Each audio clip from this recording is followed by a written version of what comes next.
Man, can you believe it, guys? We are nearly at the end. I cannot believe this franchise has lasted this long. And it's still going. Who knows what the future holds? But let's get into it. My name is Brandon Keith Avery, and this is just my opinion.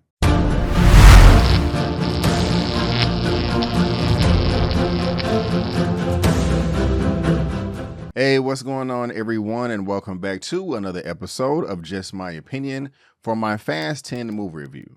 And if this is your first time finding me and you happen to like this video, please give me a thumbs up and consider subscribing. Well, guys, we are here, like I said, with Fast 10, and this is just crazy to me. I don't think anyone out there thought that this franchise would last as long. And to be honest with you, even though it is crazy, it is silly, and it is over the top, this series is still fun. Now, this is being directed by Mr. Louis Leterrier, and this is what the gentleman looks like right here. If we scroll down just a little bit, he has worked with Jason Statham before in the Transporter movies all the way back in the 2000s. The reason why I bring it up is, of course, Jason Statham is now one of the, I want to say main characters, but supporting characters in the Fast franchise. And I do enjoy his role in these films, even though it may be a little brief here and there. But he did do the Transporters 1 and 2, like I stated. He also did The Incredible Hulk, the second film in the MCU. Clash of the Titans wasn't that great, but he also did do Now You See Me and Now You See Me Too. Oh, no, he didn't do Now You See Me Too. He just did the first one. But overall, he is a pretty decent director. Now, when it comes to the Fast franchise, I do have a good time. Some of the movies are good. Some of the movies are not. I thought 5 was great when The Rock came into the fold. And I really did like part 6 still to this day. I think that part 6 is my favorite. And I have it right here on Blu-ray. I don't own all of the Fast franchise movies, but I do have a little here and there. I have part 6 right here. I did not like 7. I thought that was pretty bad, but I do have part 8 right here as well with the submarine. I thought this one was pretty good too. But then part 9 came out and they went to space with the car. And I just couldn't suspend my disbelief that much. That was just too ridiculous, amongst a number of other things in that movie that I did not like. I don't even remember it. It's just a vague blob in my brain right now. But with me liking and not liking the films going back and forth, I was like, well, if I didn't like 9, then that means I'm going to like 10. And so here we are. But guys, before I get into all the nitty gritty, before I talk about all my likes and dislikes, let me tell you exactly what Fast 10 is all about. Dom Toretto and his family are targeted by the vengeful son of drug kingpin Hernan Reyes. Now, the first thing that I really did like about this movie, and a lot of people make fun of it for, but it's fun, is the family element. That is very strong throughout this film and throughout the entire franchise. It's all about family, and either at the very beginning or the end of the movie, they're in the back or front yard of their home from the original film, having some barbecue, having some potato salad, having some macaroni and cheese. That will never be a bad thing in this film or in real life, and I'm glad that they included it in the past and they put it in this film as well. It just kind of grounds everything in this reality, making it more sensible when they are defying gravity and logic in all of these movies, whether it's entertaining or not. The family dynamic is strong in this film, and again, I do like it. The next thing that I liked about this film is how it ties in with Fast 5 when Dwayne "The Rock" Johnson showed up. That was one of my favorite movies out of this entire franchise. So with this one having deep-rooted connections to that makes this film that much more entertaining and makes sense because a lot of the logic is thrown out of the door, which I will talk about later on in this review. And what's surprising to me, guys, is me caring about a lot of the characters in this movie and the relationships that they have between each other. I did not think that was going to be a highlight of this film, but it was. It was one of the best things. If you are familiar with the franchise, you know that Dom now has a child, and that was revealed in part 9 or the movie before that. And I love the relationship that he has with his son. I don't know exactly how much time has passed from the last film, but his boy is of age. He is a little one and he can understand everything that's going on. I would assume he's like maybe 7, 8, or maybe even 10 years old. I don't know how old he is. I'm not good with children's age, But the relationship that he had with his son, and I'm speaking about Don, Vin Diesel, I thought that was incredible. And it really did show the amount of acting that Vin Diesel can put on screen. Sometimes you forget because he's doing all these ridiculous stunts and screaming and punching, etc. But it was pretty good. I really did like the acting. And not just between Dom and his son, but Dom and Letty, played by Michelle Rodriguez. She's one of the original OGs in this franchise, and their love is still there. Their bond is still strong, and I love to see love on screen in any capacity. It was nice as well. And on top of that, the relationship between Jacob, played by John Cena, that's Vin Diesel's brother, Dom's brother, the relationship that he had with his nephew, the little boy, Dom's son, was great too. He was the perfect uncle. And I even love the action that came from Jacob as well, but I'll talk about that in a second. But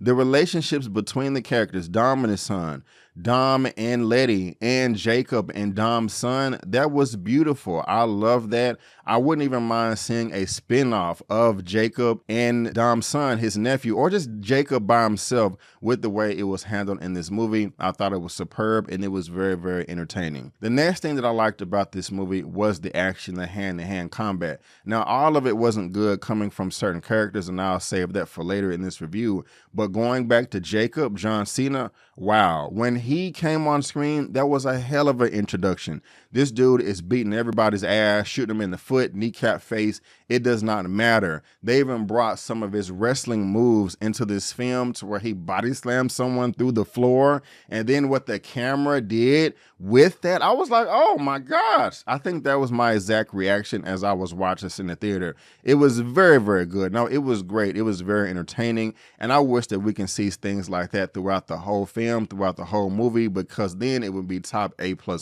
Another thing that I really like about this movie is it goes back to the original. We actually have street racing. Even if it was one scene, when that came up in this movie, I was like, okay, great. This is taking us back to 2001, Too Fast and Too Furious, the sequel. We're not going into space or fighting submarines. Now, I did like the submarine. I did not like the space in Part 9, but just regular street racing, going back to the original, how this whole thing started. I liked it. I liked it, and it just goes back to its roots, and that's just something that I can always appreciate. Even some of the chase sequences, they're not in cars. There was one where a character was chasing another one, but they were all on bikes. And I like the way they was weaving in and out of traffic in the city and going over certain obstacles that got in their way that can make them crash. I said to myself, oh, wow, that was cool. And a lot of people kind of cheered when a certain character was kind of pop locking in her motorbike. That was pretty dope. It was very surprising, but it worked for the best. Another thing that I love about this movie is it is super duper aware of what it is. Now, that doesn't mean that the film can just do whatever it wants and get away with it, like aliens come in and invade the planet and we literally have to fight them off in cars. I'm not going to stretch it that much, but the film is very self-aware and does make fun of itself towards the beginning of the movie. During that time, everybody in the theater that I was with bust out with laughter. It was a lot of fun, and that is the theatrical experience that I love, that I miss, that I don't really get to be a part of at times. And so it was nice that I got to experience that this time around. Just the whole audience universally agreeing in something and just having a great time. And so that was another highlight of this movie. But guys, the best thing about this film was Jason Momoa as the villain of Dante. Wow. If I had to think about it right now, he is probably the best villain out of everyone in this entire franchise. He was hilarious. He was silly. He was goofy, but also threatening and violent at the same time. It was like a switch. At some points, he wants to be very charismatic and flamboyant, dancing around, joking while in the middle of the battlefield. And you can really risk cutting the tension when you do something like that. I always complain about that in the MCU, the Marvel Cinematic Universe. But in this film, it worked. I mean, I don't know what's wrong with this guy. He is a true narcissist, crazy. Every word you want to describe as just wrong and evil and don't give a damn sums up this character. I loved him every time he popped up on screen. It was entertaining, whether you was going to get a worthy foe, super duper villain, or just some comedic relief. But I did love everything that Jason Momoa had to put on screen. I cannot wait to see more, but that was dope as hell. One of the best parts of this whole movie. If it wasn't for him, this movie probably would have failed. That's just my honest opinion. But great job, Jason Momoa. I loved you in this movie as the villain. Dopeness. Before we move on to the negatives, I hope you're enjoying the review. And if so, please give me a thumbs up and hit the subscribe button right now. Help me reach 50,000 subscribers. Now, guys, that's going to conclude everything that I did like about this movie. Now, let me transition to some things that I really didn't care for. There was just too much unnecessary fighting in this movie that held up the runtime. This movie is over 2 hours and 21 minutes, and there was at least 3 or maybe 4 fights to where I was saying to myself, okay, why are these characters fighting each other? There's no point. They just wanted to put this in here for more action, and it didn't work, unfortunately, and I was very frustrated about that. Now, this may sound sexist, but I'm going to be honest with you. I've said in my past videos that I love a woman that can fight, that knows how to beat ass, and that can defend herself. And we've seen plenty of movies where women were able to do that to the utmost degree, and it worked. One example is Uma Thurman in Kill Bill. I love that franchise. She did an incredible job as an assassin. However, in this movie, they do have one woman. I don't know where she got her powers and strength from, but she's able to defeat like 10, 15 men at one time. I was like, get the F out of the door. This doesn't make any sense or align with her character that we know at all from the past. It's just dumb. Now, again, I know that women can beat ass in real life, and I've seen it work in movies, but it did not work in this film as well. I'm just like, oh my gosh, what are y'all trying to do? Stop pandering or trying to cater to a certain group of people where it's so blatantly obvious and not organic. I hated it. I hated it in this movie, but I also hated it in part 9 with Vin Diesel, one of the main characters. There was one point in time where he was fighting like 20 people and was able to get out of it. It was just ridiculous. So it was ridiculous part 9. It was even more ridiculous in part 10 because the character is weaker, but that did not work at all, and I didn't like it. And again, like I said, a lot of the fights were pointless. Another thing that I don't like about this movie is they use the trope too much of the enemy of my enemy is my friend. I did not like it. They overdid it. And by them overdoing it, it dilutes all the past beef that has happened in the previous films to nothing. Like nothing matters anymore. So that was just getting annoying to me. Certain people teaming up, creating alliances, breaking up, switching sides. I was like, okay, what's going on? This is a cluster and I'm very confused. And talk about confusion. There really is no plot to this movie other than Dante, Jason Momoa, trying to troll the hell out of Dom Toretto, out of Vin Diesel. I was saying to myself a number of times, like, okay, what's going on right now? What is the point? What is the objective? What are we trying to achieve? I really don't know at this point because so many characters are popping in and out with random cameos. And I'm just like, okay, what is the significance here? I'm confused. And I do like seeing characters pop up, but only if there's a reason, if it fits within the story. And I don't think that's the case with this film. It was just like, okay, let's have a pop-up show, a kickback in this film, and we're just going to make the best of it. It wasted runtime, in my opinion, and that's just another thing I didn't really care for. Another thing I didn't really care for is the relationship between Rome, Tyrese, and Tej, played by Ludacris. I do like them as performers, and I've liked their involvement in the past films. I really did. But in this film, it just seems like they were trying to force the jokes a little bit too much. There was also a fight in between them that was silly. I don't know why they had to include that in the film. This goes into the part where there was a lot of unnecessary fighting. I don't know why they felt they needed to include it, but it was just too silly for me, over the top. It just was completely unnecessary. But guys, the action, adventure in these films is a lot of fun. I do love all the stunts. I do love all the explosions. I really do. I have a good time. That's one of the main reasons why I show up to the theater, because none of these things are going to happen in real life. So if I want to escape for a couple of hours and see a bunch of bombastic explosions on the screen that may not be realistic, so what? I want to see it. But at the same time, it still has to be grounded in some type of reality. When it comes to Dom's car in this movie, my goodness gracious, I would not be surprised that in Fast 10 Part 2, we found out that the car that Dom was driving in this movie was a Transformer.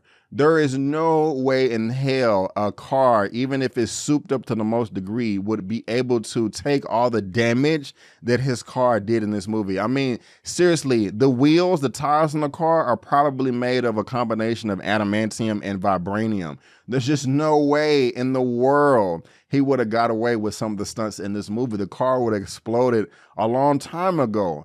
And man, they do defy gravity in this movie with certain characters switching cars while they're speeding down the highway. It's like, really? Come on. But guys, that is going to wrap up the things that I did not like about this movie. But there was things that I did like. There was things that I didn't like. But guys, I got to be honest with you. Even though this movie was silly, even though it was over the top, even though it was ridiculous and completely unrealistic, I had a good time watching it. I did. I was shaking my head back and forth like this is some of the dumbest stuff possible, but I enjoyed it. I had fun. I hated part 9. This film, Fast 10, is much better than part 9. It is. I really did enjoy it, but it's still not up there in the high ranks. This is still one of the lower enjoyable films, and I've enjoyed most of the films so far, but I did enjoy this film more than part 9 and more than part 7, maybe even more than part 3. Everything else I liked before this, but I had a good time with these films, guys. A lot of people make fun of them. I mean, we all do. But I say to myself, when it comes to the Fast and Furious franchise, if you were to do some of these stunts 1 million times, it would succeed at least once or twice. I'll give you an example. I don't remember which one it was. Maybe it was Fast 6, 7, or 8. But when they had the cars in the tall buildings, in the skyscrapers, and they was going super fast and flew out the window, in a perfect world, and you may call me silly for saying this, I think that is realistic. I think it is possible to where if you gain enough speed and jump off of a building, if you're high enough and the wind is not a factor and you're above your destination, you can create enough force to, fly to the next building. Yes, the car may be damaged and you may not be able to work it again or go on to the next building. But in the perfect world, I think that little things like that are possible. I always say to myself in these movies, the chance of this stunt succeeding is 1 in a million. And the people operating the camera were just lucky enough to catch that 1 time in a million to make it work. But guys, I really did have fun with this movie, and I will go ahead and give my rating for this at the very end. But for now, guys, that is just my opinion, and I want to thank you so much for tuning in. If you did enjoy this video, please go ahead and give me the thumbs up and subscribe to the channel. Helping me reach my next milestone of 50,000 subscribers.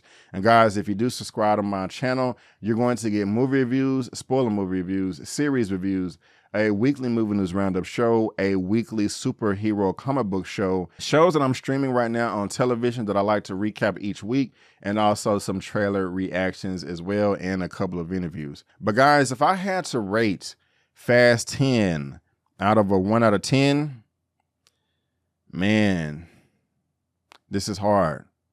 This is really hard, and you really have to suspend your disbelief a lot. Oh, I'm leaning somewhere between a 6.5 and a 7 out of 10, but I think I'm going to give this a 7 out of 10. Yes, a 7 out of 10. Not comparing it really to the rest of the other films. I don't know. No, do I really want to give it a 7? No, I'm not. I'm going to give it a 6.5 out of 10. I'm going to give this a 6.5 out of 10. Yes, a 6.5 out of 10.